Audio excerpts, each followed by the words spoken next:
सन्माननीय जितेंद्र आव्हाड साहेबांनी जे काही मुद्दे उपस्थित केले त्यातल्या बऱ्याचशा मुद्द्यामध्ये तथ्य आहे. पहिल्यांदा मला सभागृहाला एक गोष्ट आणि आव्हाड साहेबांना पण सांगायची की लिपिकामधील शारीरिक अर्हता पूर्ण करणाऱ्यांनाच पात्र ठरवलं जातं. परंतु मी पण आज ब्रीफिंग घेत असताना माहिती घेत असताना अध्यक्ष महोदय हे बदललं पाहिजे. एक तर पहिल्यांदा दुय्यम निरीक्षकांचे सेवा प्रवेश नियम 92 मध्ये केले.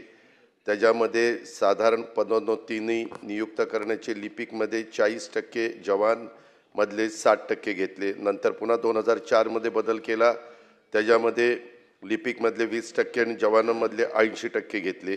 आता आपण पुन्हा त्याच्यामध्ये बदल करतोय आणि आपण म्हणताय त्या प्रकारे इथनं पुढं लिपिकामधले आम्ही घेणार नाही. आत्ताची जी काही एक्झाम चाललेली आहे तेवढ्यापुरता कुणी कोर्टात जातील म्हणून मी विधी व न्याय खात्याला विचारतो.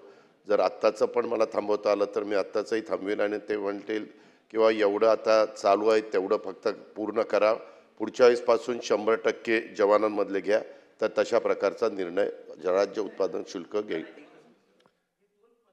उत्तर तर उद्या आव्हाड साहेब. मी म्हणूनच म्हणतोय की ती पत्र मला द्या. त्या पत्राचा आधार घेऊन त्याच्यातून मला जो निर्णय घ्यायचा आहे तो आत्ता घेता आला तरी मी त्या बाबतीमध्ये घेईन.